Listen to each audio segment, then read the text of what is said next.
মৌসুমীর সংসারে সবাইকে জানাই স্বাগত। শুভ সকালের অনেক শুভেচ্ছা, অনেক ভালোবাসা। আশা করি আপনারা সবাই ভালো আছেন। পুরো ভিডিও দেখার অনুরোধ রইল সবার কাছেই, আশা করি আপনাদের ভালো লাগবে। তো আপনারা এই ব্লগটা দেখছেন বুধবারের ব্লগ। তো বুধবার যেহেতু ঋষি সকালবেলা কোথাও পড়া থাকে না, দুজনে উঠেই তাড়াতাড়ি বাসি কাজগুলো সেরে নিচ্ছি। দুজনে বাসি কাজ যে বলতে ভাবছেন তো, আপনারা অনেকেই জানেন ও জলটা একটু ভরে আর আমি আমার টুকটাক বাসন ধোয়া আর রান্নাঘরটা একটু গুছিয়ে নেওয়া, এই কাজ। তো চা খাওয়া হয়ে গেছে, এখন কিন্তু বেশ বেলা হয়ে গেছে। তো সকাল আজকে ভাবছি কি আমরা ভাতই খেয়ে নেবো একবারে, তাই জন্য একটু বেশি করে ভাত বসিয়েছি। তো ভাতটা বসিয়েছি না, মানে চালটা বেশি হয়ে গেছে, সসপ্যানটা একটু ছোট, ওই জন্য কী করবো, একটু আরেকটু জল দিয়ে ভালো করে একটু নাড়াচাড়া দিয়ে দিলাম। এদিকে এক কড়াই কিন্তু ডাল সেদ্ধ করে নিলাম, যেহেতু আমরা সেদ্ধ ডালটাই একটু বেশি খাই। আর এইদিকে আমি 4টে ডিম দিয়ে ভেজে নিচ্ছি। আজকে কিন্তু পেঁয়াজ টেয়াজ ছাড়াই ডিমটা ভেজে নিচ্ছি। একটু গোলমরিচের গুঁড়ো দিয়েছি। আর হ্যাঁ, এখান থেকে কিন্তু আমার কালো সোনাকেও আমরা একটু ভাত মেখে দেবো, তো ওই জন্য একসাথে 4টে ভেজে নিয়েছি। আর আজকে না সেরকম আর রান্নাবান্না কিছুই করছি না, মানে একসাথে করে নিচ্ছি। মানে পাঁপড়টা ভেজে একটু গুছিয়ে রেখে দেবো, ডিম ভেজে নিলাম আর ভাত আর ডাল সেদ্ধ। কারণ কি আজকে সকালেও ভাবছি কটা ভাত খাবো, দুপুরেও ভাত খাবো। দুপুরে না আমার টুকটাক কাজ আছে, এমনি তো রান্নাবান্না তো সেরকম একটা করিই না। এই ওই বাড়ি গেলে খাওয়া, নাহলে ওই বাড়ি থেকে নিয়ে আসলে খাওয়া, আর না হলে এই ভেজে মানে ডাল, ব্যাট পাঁপড় ভাজা এইসব। আর যেদিন বাইরের খাবার খাই, একটু বিরিয়ানি বা রাজে গেলাম, সেই ব্যাপারটা তো আলাদা। তো এখন কিন্তু প্রায় সন্ধ্যা হয়ে গেছে। ঋষি এদিকে বিছানাটা সারাদিন তো টুকটাক বই খাতা জামা কাপড় মানে যখন যেটা ব্যবহার করা আবার রেখে দেওয়াই হয়, তো একবার ওটাকে আবার গুছানো হয়।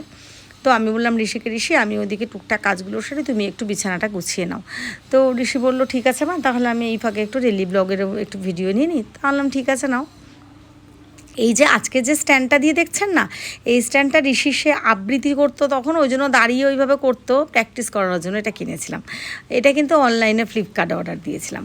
আর তো এটা কিন্তু ওই স্ক্রুটা না ওই নষ্ট হয়ে গেছে, তো ঠিকঠাক মতো দাঁড়ায় না, পাটা পড়ে যায়। আর এখন তো ছোট একটা স্ট্যান্ড নিয়ে সেটা দিয়ে আমি রান্নার ভিডিও বা যেরকম এই রিলগুলো করি, টুকটাক কথা বলা সেরকমই করি। আর বাদ বাকি কিন্তু আমি পুরোটাই হাতে ধরে করি। তো যারা আমার ইউটিউব চ্যানেল মৌসুমীর সংসার সাবস্ক্রাইব করে দিয়ে পাশে আছেন, তাদের সবাইকে জানাই অনেক ধন্যবাদ, অনেক ভালোবাসা। আর যারা আমার ফেসবুক প্রোফাইলে আছেন মৌসুমী বড়াল ঘোষে, তাদেরকেও অনেক ধন্যবাদ। মৌসুমীর মানে সংসার ইউটিউব চ্যানেল এখনও 1 বছর হয়নি। আপনারা পাশে থাকবেন, আপনারা ছাড়া কোনো কিছুই সম্ভব না। আর ফেসবুক প্রোফাইলটা মৌসুমী বড়াল ঘোষ আপনারা আশীর্বাদে কিন্তু একটা জায়গায় এসেছে। আপনাদের আশীর্বাদ থাকলে, আপনারা পাশে থাকলে আজ না কাল এটা একটা ভালো জায়গায় যেতে পারে, সেই চেষ্টাই করছি। তবে হ্যাঁ, ছোটো ছোটো রিলগুলো ছেলেমেয়ের আঁকা বা আবৃত্তি ঋষির মানে যাই কিছু দিই না কেন, বা আমি কোনো সময় কিছু বলার থাকলে বলে দিই। কিন্তু ব্যাপারটা হচ্ছে কি, ডেলি ব্লগ যেটা সেরকম একটা কিছু নিতে পারি না। মানে আমি খুবই কম বেরোই, ঘরের মধ্যে থেকে যেটা হয় আর কি সেটাই। তো যাই হোক, এখন তো সন্ধ্যা হয়ে গেছে। আজকে না অনেক দেরি করে, মানে এখন আমি মাথা টাথা ঘষে স্নান করে এসেছি।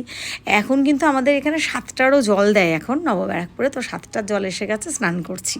স্নান করে ঘরে এসেছি। আর চুলটা যে একটু শুকিয়ে গেছে বলে না, চুলটা এরমভাবে উড়ছে।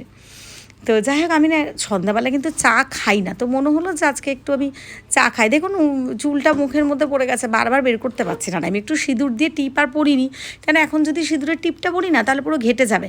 আর আমি কিন্তু গরমকালেও মানে স্নান টান করে এসে একটু হালকা ক্রিম দিই, না হলে কিন্তু আমার হেভি ড্রাই স্কিন, মানে খুব অসুবিধা হয়। যাক, সেসব কথা তো গেল। তো এই যে কালু সোনাকে দেখাচ্ছি, কালু সোনা কিন্তু ভীষণ দুষ্টু, মানে কীরকম ওর একটা বাজে স্বভাব। বিড়াল যদি কোথাও ডাকে বা কিছু, বিড়ালটাকে মেরে ফেলারই একটা টেন্ডেন্সি থাকে। তো বা অনেক আমাদের পাড়ার বিড়াল মেরেও ফেলেছে, এটা নিয়ে মানে ও যেহেতু আমাদের কাছে বেশি থাকে, ঋষির সাথে অনেকের সাথে হয়। তো একটা ব্যাপার একদিন একটা দাদা বলেছিলেন যে নিশ্চয়ই বিড়াল ওকে কিছু করেছিল, সেই জন্যই ও এতটা রেগে যায় বিড়ালের ওপর, না হলে কেন রাগ করবে। তো যাই হোক, আমি ওপরটা কেন দেখালাম, ওই টিনের ওপর টালির ওপর কোথাও যদি ম্যাও ম্যাও করে, ও সেটাকে খুঁজে দেখার চেষ্টা করো। যদিও আমরা বিড়ালগুলোকে বাঁচানোর অনেক চেষ্টা করি, ঋষি বা আমি চোখে পড়লে তো কালুকে মানে ডেকে নিয়ে খাবার দেবো বা কীভাবে ওকে তাড়িয়ে দেবো, এই চেষ্টাটা সবসময় করি।